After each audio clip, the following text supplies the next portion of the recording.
자, 이제 우리 하나님 말씀 같이 보도록 하겠습니다. 언약 속에 숨겨진 치유. 창세기 26장 1절에서 11절 같이 한 절씩 교독하겠습니다.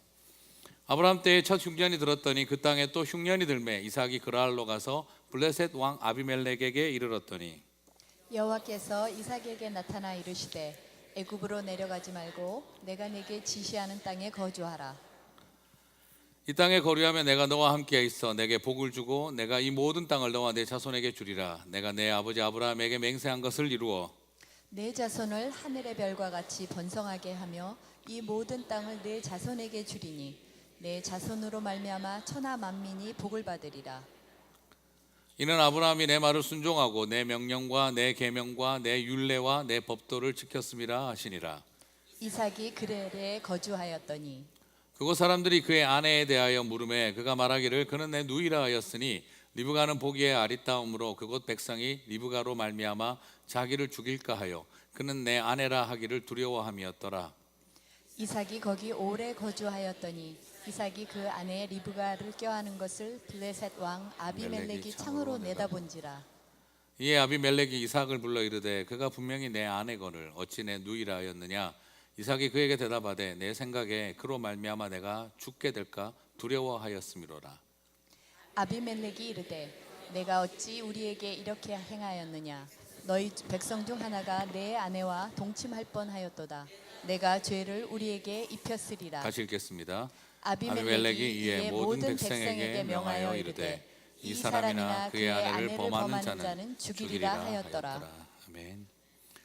자, 오늘은 이제 특별히 창세기 계속 연속 강해로 또 어린이 주일을 맞아서 우리가 다음 세대와 세대 사이에 하나님께서 어떻게 우리를 회복하시는지에 대해서 말씀을 좀 나누도록 하겠습니다. 자, 오늘 창세기 20장하고 조금부터 오늘 26장을 좀 비교를 하면서 시작을 할까 싶습니다. 창세기 20장을 보게 되면 아브라함이 소돔과 고모라가 멸망하고 난 다음에 좌절하고 실망한 마음으로 이집트로 애굽으로 내려갑니다. 그렇게 가다가 그랄 땅에 멈춰서 오늘 등장하는 아비멜렉 왕을 만나는 이야기가 창세기 20장에서 나옵니다. 그때 아브라함도 그 그랄 왕 아비멜렉에게 오늘 이야기와 똑같이 아내 사라를 누이라고 속이는 그런 일이 있었습니다. 그 후에 아브라함은 그 땅에서 거주하게 되어집니다. 그리고 21장에 보게 되면 아브라함이 이삭을 낳고 그 땅에서 큰 부자가 되어서 우물을 파는데 우물을 팔 때마다 이 그랄 땅에 이 목자들하고 갈등이 생겨서 긴장이 생깁니다. 그러다가 나중에는 아비멜렉과 이제 서로 조약을 맺고 계약을 맺고 브엘세바로 이동하는 이야기가 나옵니다. 그리고 나서 이제 22장에 가면 모리아산에서 아들 이삭을 바치는 이야기가 나오고 23장에 보면은 사라가 죽어서 장례식을 막벨라구를 사서 장례식을 치르는 장면이 나옵니다. 자, 오늘 이 본문은 26장에는요 이 20장에서 23장 사이에서 있었던 일이 꼭 카피한 것처럼 아브라함이 했던 일을 이삭이 그대로 하고 있는 것을 발견할 수가 있습니다. 자, 아브라함 때처럼 흉년이 들어 내려가다가 아비멜렉 왕이 있는 그랄 땅에 이삭도 머물렀습니다. 그리고 아버지가 자기 아내를 누이라고 속인 것처럼 이삭도 지금 여기서 자신의 아내 리브가를 누이라고 속이는 일을 아비멜렉 왕에게 하고 있습니다. 그리고 여기에서 또 아브라함이 받았던 것처럼 자기도 축복을 받습니다. 그리고 자기도 우물을 많이 팠는데 다 뺏기고 그러다가 그랄 왕 아비멜렉과 조약을 맺게 되고 각자 따로 살면서 그도 브엘세바로 돌아갑니다. 지금 꼭 마치 이 이야기가 아브라함의 이야기가 그대로 이삭에게서 카피하듯이 거의 똑같이 재현되고 있는 것을 발견할 수가 있습니다. 소위 말해서 진짜 그 아버지의 그 아들, 부전자전입니다. 이삭 또한 아버지가 하는 가장 약하고 비겁하고 부끄러운 모습을 그대로 다 흉내내고 있는 것을 발견하게 됩니다. 여기서 이 두 부자를 경험한 참 놀라운 사람도 있지요. 아비멜렉이에요.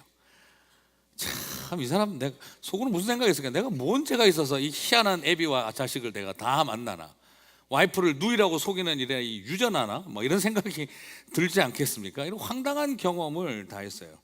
거기다가 또 아비멜렉은 어떻습니까? 이 황당한 아버지와 아들 덕택에 성경에 2번이나 엑스트라로 등장하는 행운을 누렸습니다. 아마 하늘나라에서 그죠? 천국 나무 엑스트라상을 아마 아비멜렉이 받게 되지 않을까 하는 생각이 들 정도입니다.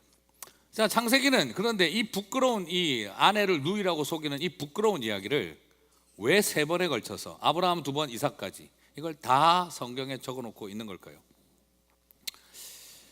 좀 미화시켜주고, 그래서 믿음의 조상들인데, 그죠? 고대 사회의 특징은요, 조상들을 미화하는 특징이 있습니다. 건국 신화를 만들면서 조상들이 얼마나 대단한 존재들인지 미화해서 설명하는 일은 고대의 문서들의 특징입니다. 우리나라만 해도 전부 다 부족의 시조들은 전부 다 여의죽 물고 태어나는 거 아니면 봉황의 깃털을 품고 태어나든지 하늘에 태양을 삼키고 태어나든지 달을 삼키고 태어나든지 아니면 황금 알덩어리에서 나오든지 하여튼 뭔가 희한하고 신비로운 어떤 특별한 경험을 한 사람들로 설명이 되어집니다. 미화가 됩니다. 사람들은 누구나 다 예전의 일은 다 좋았던 일처럼 설명하고 싶습니다. 옛날 사람들은 더 순수한 것 같고, 옛날 사람들은 더 도덕적인 것 같고, 옛날 사람들은 더 헌신적인 것 같고, 옛날 사람들은 더 희생적이었던 것처럼 우리는 과거를 설명하는 일에, 그렇게 설명하는 일에 익숙합니다. 어느 정도냐, 교단이 두 조각이 나도, 교회가 두 동강이 나도 잘못한 사람이 한 명도 없습니다. 우리는 다 아름다운 과거를 가졌다라고 설명합니다. 한국 장로교회가 이처럼 분열이 되어졌지만 잘못했다고 회개하는 교단을 본 적이 없습니다. 우리는 다 잘했다고 생각을 하고 있습니다. 교회가 두 동강이 나도 누가 잘못했는지 아무도 말하지 않습니다. 자신이 한 행동은 전부가 다 정당했다라고 미화시킬 수 있는 게 사람입니다. 저도 레전드가 되더라고요. 예전에 있던 교회에서 그렇게 제가 청년사역을 열심히 했었는데 만났더니 목사님이 그러더라고요. 목사님이 바로 그 청년사역의 이 교회 레전드급이셨군요. 왜? 목사님 계실 때 그냥 뭐 얼마나 많이 모였는지 청년들이 600명이 넘게 모였다고 들었습니다. 그만큼 모인 적은 없고요. 평균 310명, 제가 마지막에 마칠 때 380명까지 찍어본 적은 있지만 600명이 넘어가 본 적은 없습니다. 거의 2배로 부풀었네요. 아니라던데요. 목사님 계실 때 600명이 넘었고 목사님이 선한 정직이 교회 갈 때 300명이 따라갔다 그러던데요. 그래서 3명이 왔는데 300명으로 늘어났습니다. 자, 뭐 이런 형태의 이 부풀려지는 이야기, 제가 청년사역을 열심히 했지만 그러나 600명 이상 모아본 그런 레전드는 아닙니다. 자, 그러나 사람들 안에 과거는 어느 정도 미화되는 특징이 존재합니다. 그죠? 사실을 왜곡해서라도 옛날 이야기는 때로는 바뀌울 수 있고 지역은 내가 원하는 방향으로 움직일 수가 있습니다.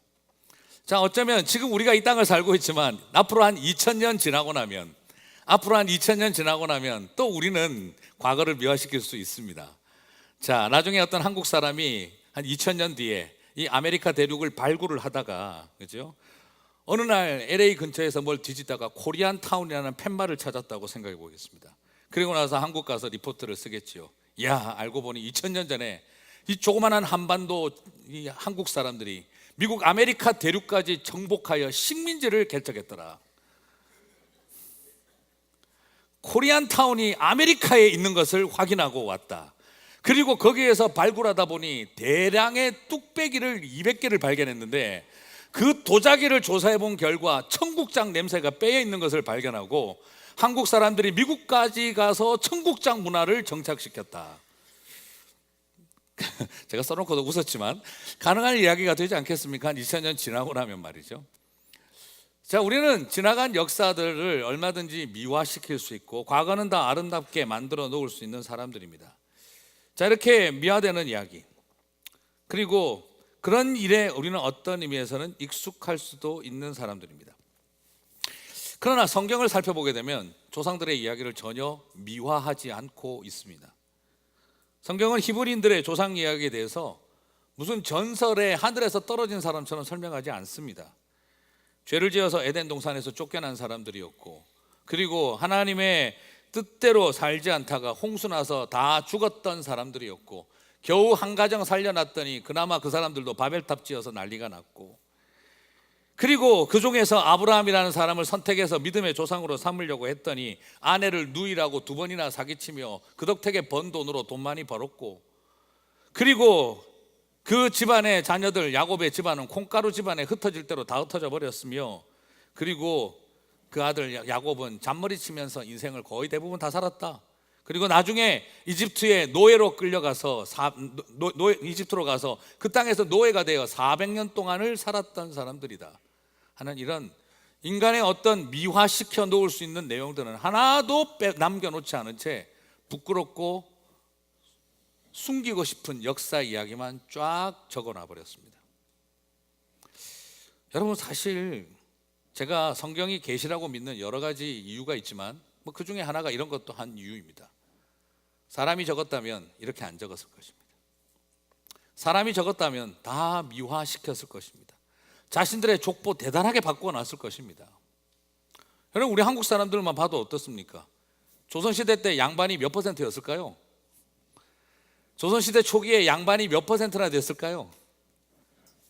그런데 오늘날 우리 지금 한국 사람들은 뼈대 없는 집안이 없습니다. 전부 다 양반 가문의 뼈대 있는 집안인 것을 자랑하고 살고 있습니다. 10%밖에 안 되던 양반 집안 사람들. 그러나 오늘날 우리 중에 어느 누구도 자기가 할아버지가 조상이 돌쇠였고 우리의 조상 할머니는 뺑덕어범이었다라고 이야기하는 사람 없습니다.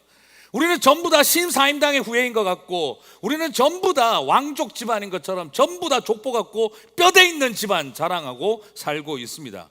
솔직히 말씀드려서 거의 80%는 돈 벌어서 양반의 족보를 샀거나 아니면 주인마님 돌아가실 때 족보 들고 튀었거나 둘 중에 하나겠죠. 그리고 나서 나도 우리도 양반이네 하면서 살아왔던 이야기들이 거의 대부분입니다. 그러나 우리는 불과 80년, 100년도 안 된 역사 앞에 우리는 전부 다 뼈대 있는 집안으로 다 바꾸어 놓을 수 있는 사람들입니다. 사람이 썼더라면 성경은 조상들의 이야기 대단하게 썼겠죠. 그러나 구약 성경은 하나님의 계시이기에 너희 안에 선한 것과 훌륭한 것과 아름다운 가치라는 것이 존재해서가 아니라 하나님의 은혜가 이 부끄러운 죄인들을 데리고 믿음의 조상이 되게 했다는 걸 그대로 보여주고 있는 것입니다. 구약 성경은 좀 심할 정도입니다. 아브라함이 첩을 두어서, 그리고 그 첩이 본부인을 학대하고 거기서 본부인과 첩 사이에서 싸움이 생겨서 자식을 죽이고 내어 쫓고 내보내고, 그리고 조광지쳐 돌아가신 이후에 또 첩을 두어 아들들 낳고 믿음의 조상이 그랬다는 거죠. 아버지가 그러더니 자식도 아내를 누이라고 속이는 또 사기 행각을 벌이고, 그리고 메시아의 가문에는 기생도 있고, 메시아의 가문에는 며느리와 시아버지 사이에서 태어난 애도 있고 다 적어놨습니다. 자랑할 것이라고는 하나도 없는 다윗 가문, 소위 최고의 명문가라고 여기는 다윗 집안이 어떤 집안인지를 다 적어놨습니다. 오늘날 우리 한국 교회의 가장 웃기는 이야기 중에 하나가 믿음의 명문가를 세우게 하옵소서. 다윗의 집안 족보를 보면 그런 이야기 할 수가 없습니다. 우리가 마치 뭔가 대단한 일을 잘하면 하나님 앞에 크게 쓰임받을 뭔가 될 것처럼 여기고 있지만, 성경의 구약 역사는 우리가 뭔가 대단한 사람들이었기 때문에 하나님이 우리를 들어 쓰신 것이 아니라 끊임없이 부끄러운 죄인들임에도 불구하고 하나님의 은혜가 아브라함을 아브라함 되게 하셨으며 야곱을 이스라엘 되게 하셨다는 것을 우리들에게 보여주고 있습니다. 사랑하는 성도 여러분, 오히려 우리는 이런 모습을 통해 고백해야 합니다. 은혜 아니면 우리는 아무것도 할 수 없는 존재들입니다. 유대인들은 자기들이 무슨 대단한 선민인 것처럼 착각했지만, 자신들이 뭔가 율법을 가지고 대단한 선민인 것처럼 착각하고 살았지만, 하나님은 믿음의 조상과 가문의 민낯을 낱낱이 성경을 통해 우리들에게 보여주고 있습니다. 그래서 나의 나된 것은 오직 하나님의 은혜이라는 것만 우리로 하여금 깨달아 알기를 원하고 계신다는 것입니다. 오늘 이 엄청난 현실 앞에 이삭도 자기 자신을 직면하지 않을 수가 없었습니다. 사실 이삭은요, 여러분 생각할 때 아브라함하고 이삭 관계가 좋았을까요?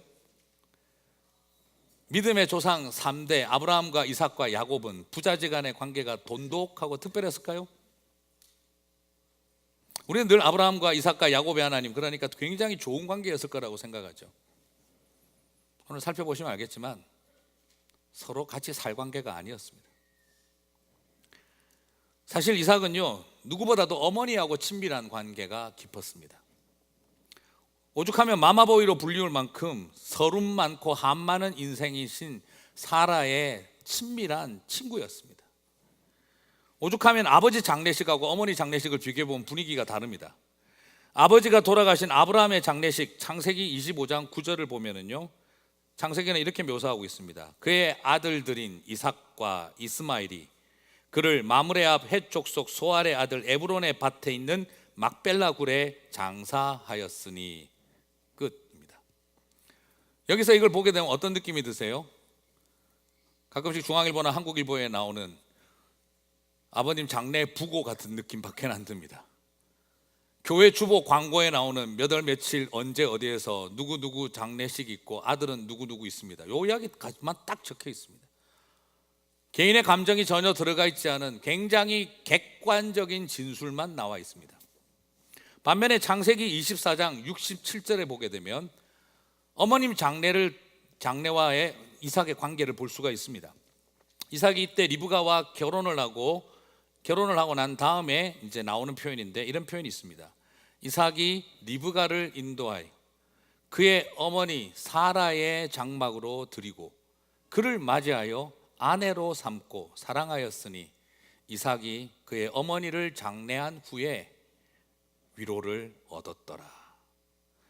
자, 여기에서 어떤 내용을 볼 수 있습니까? 이삭은 어머니가 이미 돌아가셨지만 어머니가 계시던 장막을 버리지 않고 있습니다. 그것을 잘 보존하고 있습니다.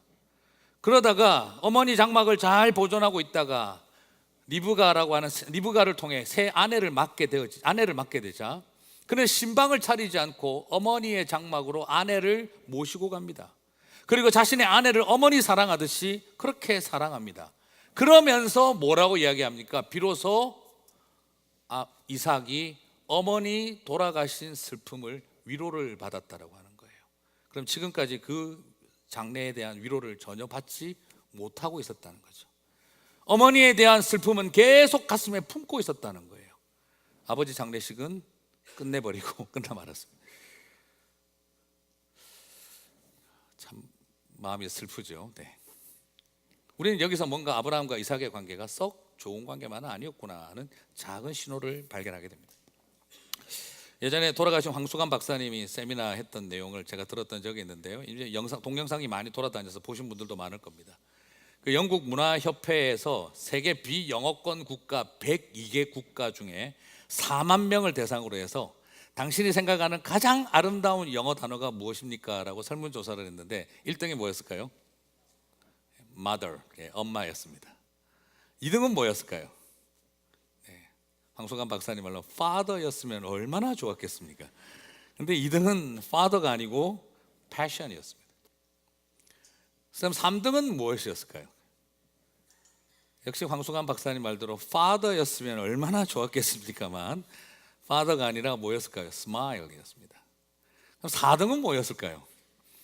역시 father였으면 얼마나 좋았겠습니까만은 love였습니다. 그럼 아버지는 어디에 나올까요? 70위 안에도 들어가지를 못했습니다. 네. 오늘 이삭의 이야기를 보면 그 말이 맞을지도 모르겠다는 생각도 듭니다. 자, 오늘 설교의 목적은 아버지는 죽읍시다, 남자는 죽읍시다, 막 이런 이야기를 제가 함이 아닙니다. 자, 오늘 여기에서 지금 살펴보는 중요한 포인트가 있는데요. 어머니의 장막도 치우지 않고 슬퍼하던 이삭. 아버지하고는 그렇게 별로 어태치가 되어 있는 것 같지가 않습니다. 그러면 엄마랑 그렇게 많은 관계 속에 있었다는 말은 무엇을 뜻합니까? 혼자 애 없이 살아왔던 서러움의 세월들, 태어나고 난 다음 이삭을 앉혀놓고 얼마나 좋아하고 기뻐하며 자기 안에 있던 서러움들을 풀어내면서 그는 오히려 엄마의 아픔과 고통과 자기 자신을 아이덴티파이 했다라고 볼 수가 있겠습니다. 그렇다고 한다면 무슨 이야기 주로 해줬을까요? 엄마가 앉혀놓고. 저희 어머니도 저 앉혀놓고 많은 이야기를 하시더라고요. 네 애비가 말이다, 네 할머니가 말이다 하면서 많은 이야기를 해주셨거든요. 무슨 이야기를 했겠습니까? 믿음의 조상이라고 하는 네 애비가 말이다, 나를 누이라고 하면서 남의 집 남자 신방에 2번이나 밀어넣었다. 하나님에게 직통 계시받는다는 네 애비가 말이다. 내 판돈으로 종잣돈 받아서 대박 부자 된 거 아니야. 네 애비가 말이다. 내가 몸종으로 키운 하갈 그렇게 눈물을 흘리며 피눈물을 흘리며 보내줬더니 그 몸종이랑 나를 학대하고 무시하고 애 낳았다고 나를 완전히 종 취급했던 거 아니야.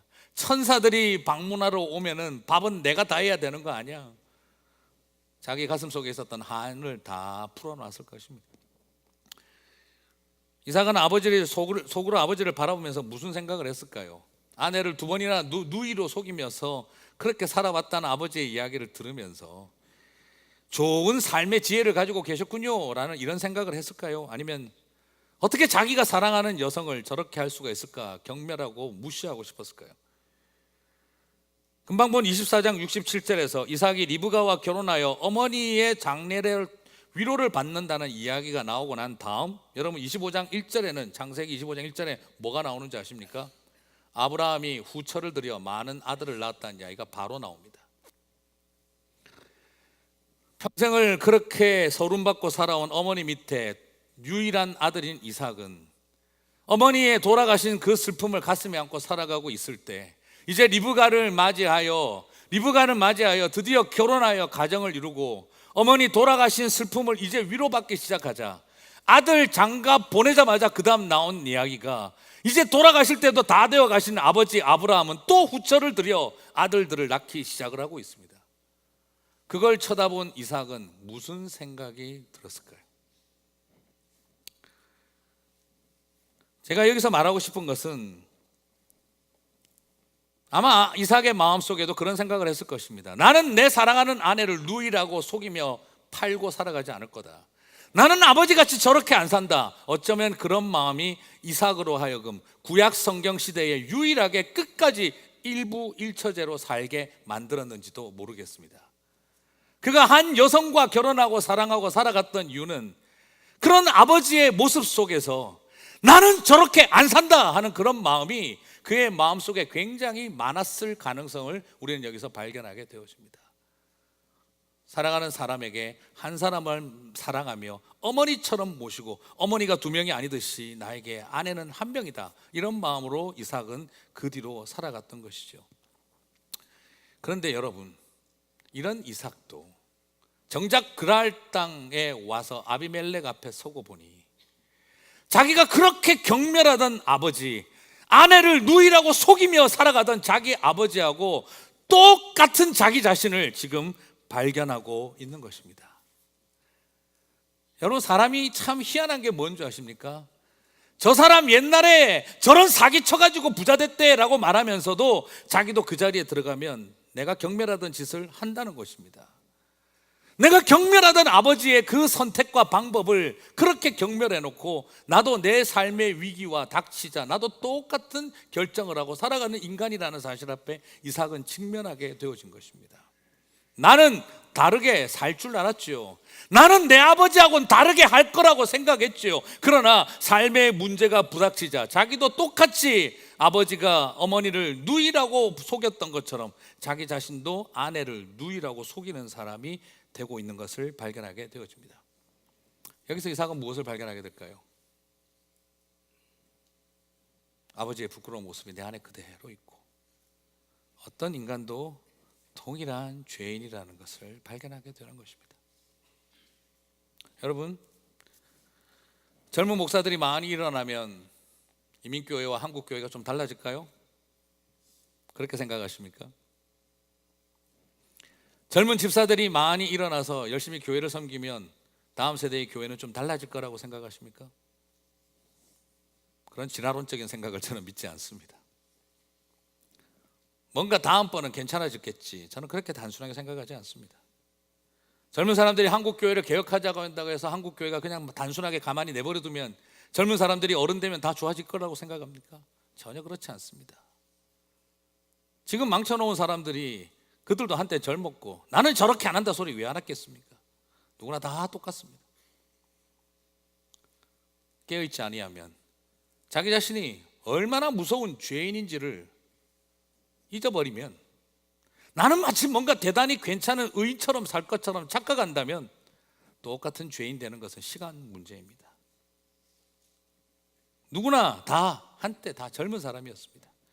누구나 한때 다 민주투사였고, 누구나 다 한때 모래시계 검사였고, 누구나 다 한때 젊은이들의 멘토였습니다. 그러나 흘러가는 세월 속에 자기가 얼마나 부끄러운 죄인인지를 잊어버리지 못하고 살고 있으면 다 똑같이 부패한 사람들의 자리에 자기도 모르게 서버리는 게 인간이고 죄인입니다. 오늘 이삭은 그처럼 경멸했던 아버지, 어쩌면 가장 어머니의 마음을 누구보다도 잘 알았던 사람, 그러나 나만큼은 아내의 마음을 더 잘 알 사람 누가 있겠나 싶었으나, 그러나 그도 똑같이 자신의 아내를 누이로 속이며 내어놓는 사람이 되었더라는 것이죠. 사랑하는 성도 여러분, 오늘 우리는 그 사실 앞에 도전하고 고민해야 합니다. 우리는 대단히 탁월한 다음 세대가 아니라 우리 모두는 다 똑같이 그 죄와 수치와 적폐를 이어갈 똑같은 죄인들일 수 있다는 그 엄연한 사실 앞에, 내 안에 있는 부끄러운 죄의 역사 앞에 진실하게 서야 합니다. 정직하게 서야 합니다. 그렇다면 오늘 본문은 우리에게 무한한 절망을 던져주는 것이 목표일까요? 오늘 이 본문은 우리에게 무한한 절망을 던져주는 게 목적일까요? 우리는 해도 안 된다라는 결론을 던져주는 걸까요? 그렇지는 않습니다. 오늘 본문은 아브라함이 부끄러웠던 것만큼 이삭도 똑같이 그 부끄러운 짓을 할 죄인이라는 것을 보여주고 있지만, 그러나 그보다 더 중요한 것은 그런 아브라함과 언약을 맺으신 하나님이 이 이삭과도 더불어 여전히 언약을 맺으시며 약속에 신실하신 하나님이 우리에게 은혜를 베풀고 계신다는 것입니다. 사랑하는 성도 여러분, 오늘 우리가 이것을 바라보면서 지금 우리는 여전히 아브라함 같고 여전히 우리는 이삭 같은 인생을 살아가고 있지만, 그러나 이런 우리들에게 약속에 신실하신 하나님은 그 언약을 지금도 이어가고 계시는 줄 믿습니다. 사실 오늘 이것이 우리에게 주고 있는 가장 큰 위로이고 도전입니다. 저도 이제 시간이 흘러가다 보니까, 세월이 흘러가다 보니까 이제 벌써 이제 한국 나이로 저도 이제 50이죠. 미국 나이가 참 좋은 게 아직도 48이라는 것입니다.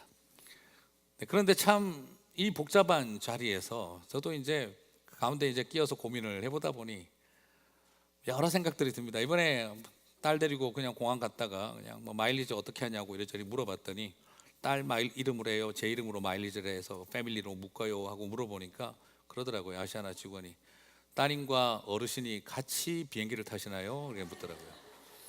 어르신이 누구지 하고 보다가 보니 저였어요. 네. 차를 타고 오면서 계속 웃었다가 화났다가 어르신이라. 오늘 라이프타임 이벤트다. 드디어 내가 어르신의 반열에 들어왔구나. 제가 많은 생각을 하고 집에 와서 괜히 거울 쳐다보고 흰머리 뽑았다가 염색을 해볼까 생각을 했다가 별 생각을 다 했습니다. 자, 어느 틈에 변화가 되어져가는 세대 속에서 우리가 서 있습니다. 교회는 어떤 자리를 향해 나아가야 할까? 우리가 바라봐야 할 게 뭘까? 하나님 제 마음에 주시는 가장 큰 도전은요, 우리는 하나님 은혜 없이 살 수 없는 존재라는 것입니다.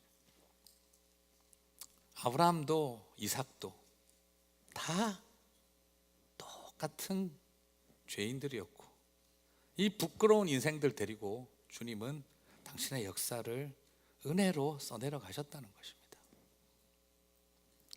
사실 오늘 26장은요, 시간의 순서상으로 본다면 25장하고 바뀌었습니다. 25장 자리에 와야 되고 25장이 26장 자리에 가야 됩니다. 시간의 순서로 본다면. 왜냐하면 성경은 지금 인물 중심으로 이 스토리텔링, 내러티브를 하고 있기 때문에 인물 중심으로 내러티브를 하다 보니까 아브라함의 이야기와 이스마엘의 이야기를 끝을 내려고 하는 거예요. 그러다 보니까 원래 24장 다음에 26장이 와야 되는데, 아브라함과 이스마엘 집안 이야기를 끝을 내려고 25장에 아브라함 장례식을 미리 이야기를 땡겨서 써버린 거예요. 그리고 나서 26장부터 이삭의 내러티브를 시작하기 위해서 다시 이야기를 분리시킨 겁니다. 그러나 이야기의 순서를 본다면 오늘 이삭이 리브가와 함께 그랄 땅으로 내려간 이야기는 24장 바로 다음이라고 봐야 합니다. 자, 왜냐 그러면 한번 지금 보시면 26장 7절과 8절을 보면 이삭과 리브가 부부가 그랄에 거주를 시작을 했었을 때 쌍둥이 에서와 야곱 이야기가 없습니다. 여러분 생각을 한번 해보십시오. 애 둘 데리고 왔으면은 누인이라 하면은 얘들은 뭐냐? 그럼 당연히 물어보지 않겠어요. 하늘에서 떨어졌나이다. 이게 말이 안 되는 이야기입니다. 지금 애들이 둘이가 있다라고 한다면 내 누이입니다라고 속일 수가 없습니다. 아브라함이 사라가 아이가 없을 때 누이라고 했던 것처럼 지금 이삭도 리브가가 아이가 없는 상태에서 누이라고 하는 말이 합리적으로 설명하고 속일 수가 있는 것이죠. 그리고 에서와 야곱의 이야기는 26장에서나 전혀 나오지 않습니다. 결국 이게 뭘 말씀드리고 싶으냐 그러면은 이 이야기를 재구성을 해본다면 창세기 24장에서 리브가와 결혼하고 아내와 함께 어머니의 장막에 들어가서 어머니 장례를 치른 위로를 받고 난 다음에 아버지 아브라함을 쳐다보니 이삭이 또 이때구나 하고 첩을 들여서 또 아이를 낳기 시작을 합니다. 그 꼴 쳐다보고 이삭이 집에 있고 싶었겠습니까? 나가고 싶었겠습니까? 지금 이 이야기는 장례식 마치고 그날까지 내려온 게 아니라 아버님 그 모습을 바라보고 여러분 이럴 때 뭐라고 그럽니까? 가정이라고 하지 않고 집구석이라고 그러죠. 내 이놈의 집구석 떠난다 하고 분가해서 나온 것입니다. 이건 제 말만이 아니라 학자들도 다 동의하는 부분들입니다. 바로 24장의 그 일 다음에 아버지는 후처를 두고 또 아들들을 낳기 시작하자 이삭은 이 꼴 저 꼴 보기 싫어 리브가와 함께 어머니 장막 챙겨서 떠나버린 것입니다. 이삭의 마음속에는요 상처가 있는 거예요. 모리아산에서 자기를 죽이기 위해서 칼을 들었던 아버지, 순종하기 위해 가만히 있었지만 가슴속에 깊은 트라우마가 남습니다. 어린 시절 아버지한테 빗자루 몽둥이로 맞으면서 부러지면서 다친 상처를 가진 아이는 빗자루 몽둥이도 잡지 않습니다. 그 상처를 안고 있는 마음에 내 눈앞에서 아버지가 나를 향해 칼을 들었던 아픔을 가진 게 젊은 이삭이었습니다. 그 모리아산에서 나를 죽이겠다고 칼을 든 아버지를 쳐다보고 돌아와서 어머니 돌아가시는 장례를 치러야 했고, 그리고 난 다음 혼자 들판에 나가서 쏘다니다가 여러분 리브가가 올 때 어디에 있었는지 여러분 이삭이 아십니까? 들판에 있었습니다. 혼자 들판을 돌아다니면서 리브가를 만나고 맞이하여 어머니의 장막에 모시고 이제 어머니 돌아가신 장례의 위로를 받으려고 하니 아버지는 또 그 드신 연세에 또 새장가 가서 아들 낳기 시작하고, 이삭은 믿음의 조상이고 뭐고 이 꼴 저 꼴 보기 싫어서 떠나버린 것입니다. 그 속에는 어떤 의도가 있습니까? 아버지 장례식 책임지고 싶은 생각도 없었던 것입니다. 아들들 많으니 알아서 장례 치러주겠지 하고 이삭은 떠나버린 것입니다. 이 상태에서 그는 내려옵니다. 여러분 그것을 어디서 볼 수 있습니까? 1절과 2절을 보겠습니다. 오늘 본문 26장 1절과 2절을 보시면 그 땅에 또 흉년이 들매 이삭이 그랄로 가서 블레셋 왕 아비멜렉에게 이르렀더니 여호와께서 이삭에게 나타나 이르시되 애굽으로 내려가지 말고 내가 내게 지시하는 땅에 거주하라. 지금 이삭이 어디를 향해 가고 있었다는 말입니까? 애굽으로 가고 있었다는 것입니다. 약속의 땅에 거주하는 것을 거부하고 애굽으로 내려갔습니다. 무슨 뜻입니까? 아버지 계신 데서 최대한 멀리 남쪽으로 가는 게 목표였습니다. 아버지가 돌아가시든지 어떻든지 그 장례식에 참여할 마음도 없었던 마음으로 애굽까지 내려가고자 그랄 땅으로 거쳐갔습니다. 아브라함도 마찬가지였습니다. 하나님 앞에서 떠날 때 그가 그랄을 거쳐 애굽까지 내려갔었습니다. 지금 이삭도 똑같이 하나님 앞에서 떠나 믿음으로 애굽으로 가고 있었던 것이 아니었습니다. 아버지를 위해서 애굽으로 가고 있었던 것도 아니었습니다. 다 떠나서 하나님과 관계, 약속의 땅, 믿음의 조상의 후대 이 땅 것 다 때려치우고 떠나갔던 발걸음이 이삭의 발걸음이었습니다. 그 자리에 하나님이 이삭을 찾아온 것이죠. 그랄에서 멈추라. 사랑하는 성도 여러분, 오늘 저는 이 말씀을 보면서 저는 이삭의 가슴 속에 있는 믿음의 조상 아브라함과 깨어진 관계를 바라봅니다. 아브라함은 이삭을 신앙으로 엄청 잘 키웠을 것 같죠. 그렇지 않았습니다. 이삭에게 아브라함은 애굽까지 가서 만나고 싶지 않았던 아버지였고, 그리고 아브라함은 그렇게 떠나가는 아들 이삭을 잡을 수 없는 아버지였습니다. 나중에 이삭도 어떻게 살았습니까?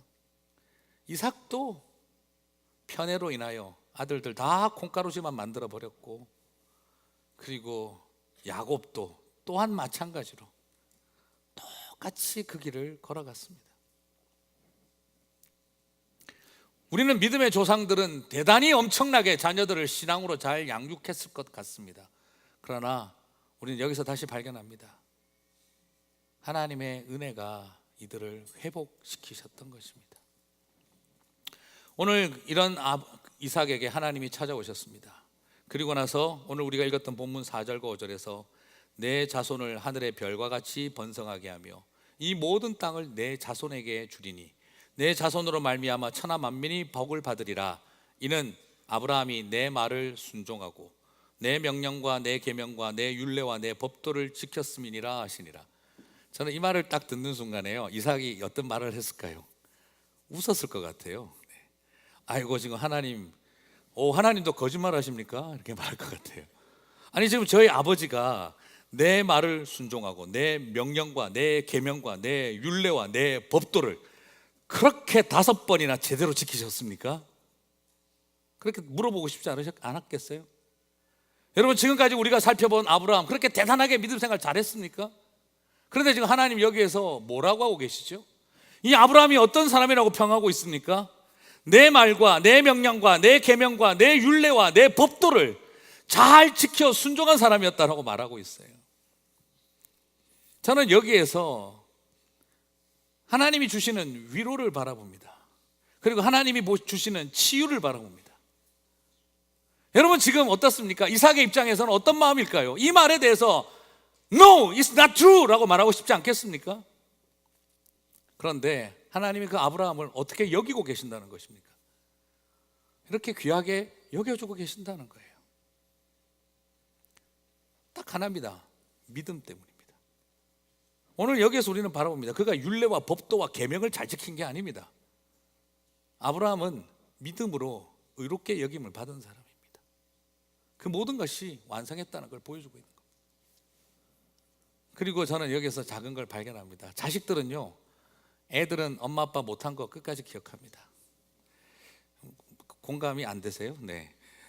약속하고 안 지킨 거 끝까지 기억합니다. 그러나 내가 약속한 거 지킨 거는 절대 기억 안 합니다. 제가 잘해준 거는 끝까지 기억 안 합니다. 근데 제가 잘 못한 거는 어떻게 잘 기억하고 있는지 모르겠습니다. 그리고 그것도 약간 부풀려서 과장해서 해석하고 있습니다. 나만 나쁜 아버지 같네. 이상하게 그런 느낌이 드네요. 네. 애들은 그런 분명한 그런 독특한 특징이 있어요. 그런데 하나님은 우리의 못난 짓을 기억하고 계신 게 아니라 그것을 믿었던, 그리고 멜기세덱에게 가서 떡과 포도주를 받으며 11조를 드리던, 그리고 믿음으로 달려가던 그 좋았던 모습만 우리 하나님은 기억하고 계신다는 것. 그리고 오늘 이것이 우리에게 주는 이미지가 뭐겠습니까? 이삭아, 너도 똑같이 네 애비처럼 살 거다. 너도 똑같이 아내를 누이라 속이고, 너도 똑같이 자식에게 상처 주고, 너도 똑같이 이 세상 가운데에서 치열하게 살아갈 거다. 그러나 내가 네 아버지 아브라함을 사랑하고 귀하게 여긴 것처럼 나도 너를 그렇게 여기겠다는 것입니다. 나는 네가 네 아버지랑 다르게 살기 때문에 내가 너를 더 사랑하는 것이 아니라, 너도 네 아버지랑 똑같이 살아간다 하더라도 나는 너를 사랑하고 용서하겠다는 것입니다. 아브라함이 너무너무 잘했기 때문에 지금 하나님이 아브라함이 내 명령과 계명과 율례와 법도와 내 말씀을 잘 지켰다 이렇게 말하고 있는 게 아닙니다. 어떻게 보면 이건 하나님이 거짓말일 수도 있겠죠, 이삭의 입장에서 본다면. 그러나 이건 하나님 입장에서 진실입니다. 왜요? 그처럼 막 살아온 것 같은 잔머리 인생 아브라함도 하나님이 이렇게 여겨주셨다는 것입니다. 이것이 은혜라는 것입니다. 그리고 이것은 똑같이 무엇을 말합니까? 너 또한 아버지의 길을 걸어간다 하더라도 네가 아버지보다 더 낫기 때문에 내가 너를 사랑하는 게 아니라 너도 똑같은 죄인이라 할지라도 나는 너를 떠나지 않고 네 아버지에게 줬던 축복을 너에게도 똑같이 줄 것이다라고 약속하고 있는 것입니다. 사랑하는 성도 여러분, 이삭은 아버지 아브라함보다 더 잘 살기로 결단했기 때문에 이 복을 승계한 것이 아니라 그 또한 아버지랑 똑같은 죄인임을 하나님은 알고 계시기 때문입니다.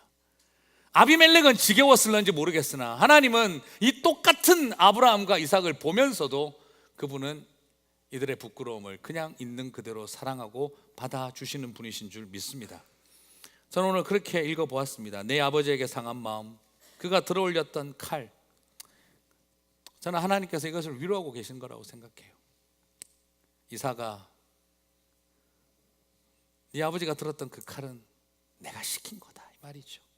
내 시킨 대로 네 아버지가 했을 뿐이다.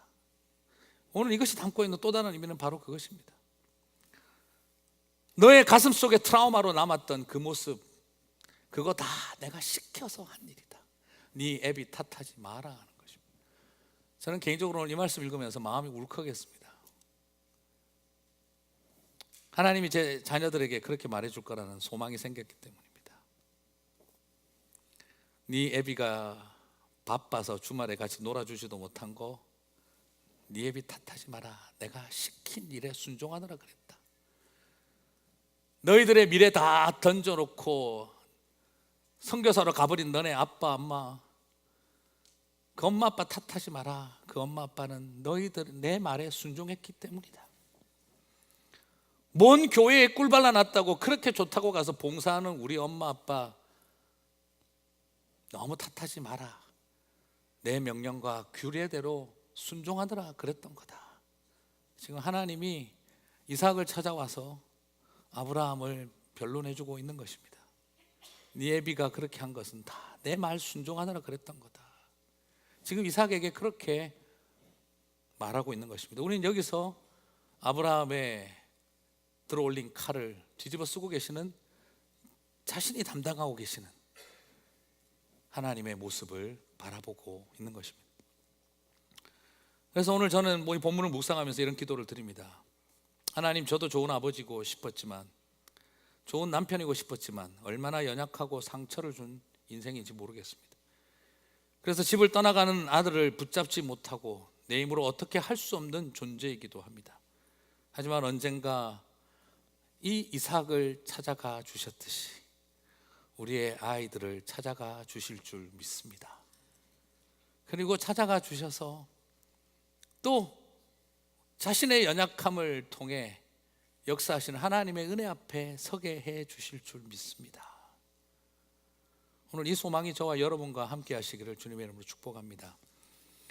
그렇습니다. 그 마음이 오늘 이 이삭을 회복시키고, 그래서 아버님 돌아가셨다는 소식 듣고 찾아가서 불편한 형 이스마엘과 함께 어머님 막벨라 굴에 잘 모셔드리고 아버님 장례를 마무리를 했던 것입니다.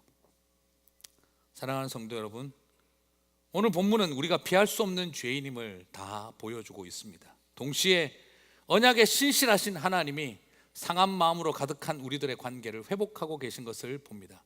오늘 우리는 하나님과 이삭 사이에 그 수직적인 언약과 계약이 맺어지는 것만을 보는 것이 아니라 아브라함과 이삭 사이에 깨어진 관계를 치유하고 회복시키시는 이 언약 속에 담겨있는 하나님의 치유와 회복을 바라보게 되는 줄 믿습니다.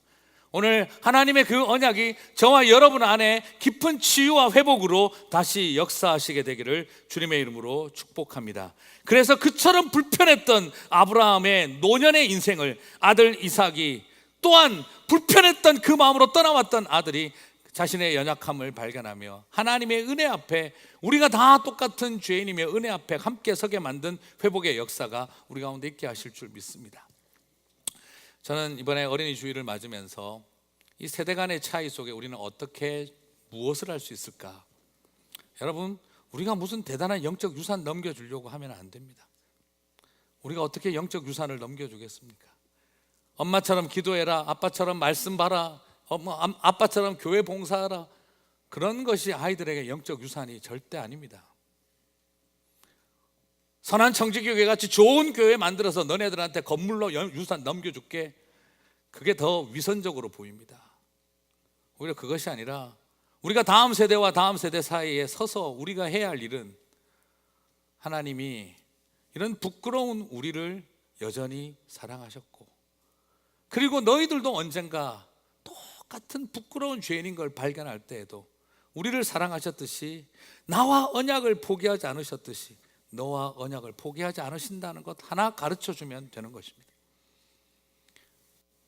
우리의 대단한 새벽기도 영성을 아이들한테 심어주는 것이 아니고, 우리의 대단한 뜨거운 기도의 열정을 심어주는 것도 아니고, 우리가 이미 나서 얼마나 힘겹게 이 교회를 세웠는지 건물을 넘겨주는 것도 아니고요,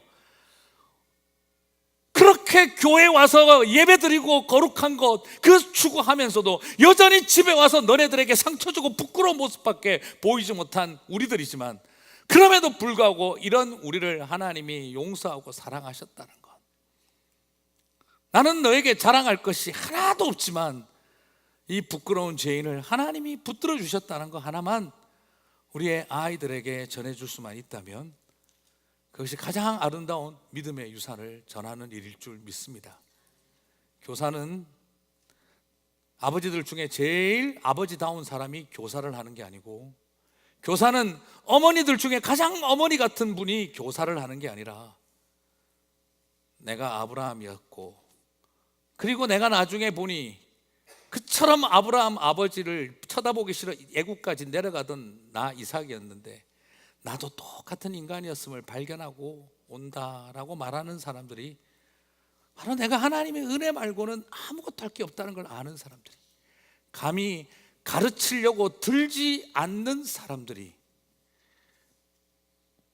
나에겐 배울 것이 하나도 없다라고 말해줄 수 있는 사람들이 교사할 수 있는 사람들입니다. 대단한 분들을 원하는 것이 아니라, 내가 얼마나 죄인인지를 고백할 수 있는 분들로 그렇게 하나님 앞에 저와 여러분을 부르심의 자리로 세우실 줄 믿습니다. 사랑하는 성도 여러분, 우리 교회가 그런 교회가 되었으면 좋겠습니다.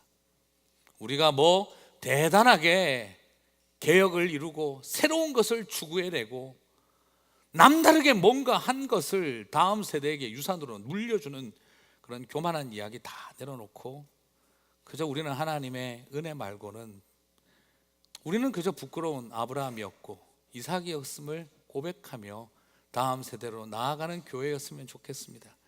그래서 이 세대와 저 세대 사이에 바로 그것을 고백하며 서로를 향해 용서와 사랑과 은혜만 추구하는 부모 세대, 자녀 세대, 아브라함 세대, 이삭의 세대가 저와 여러분 가운데 일어나게 되시기를 바랍니다. 그래서 만나면 미안하고, 만나면 부끄럽고, 그리고 하나님 은혜밖에 말할 게 없는 사람들, 그런 사람 저와 여러분이 되시기를 주님의 이름으로 축복합니다.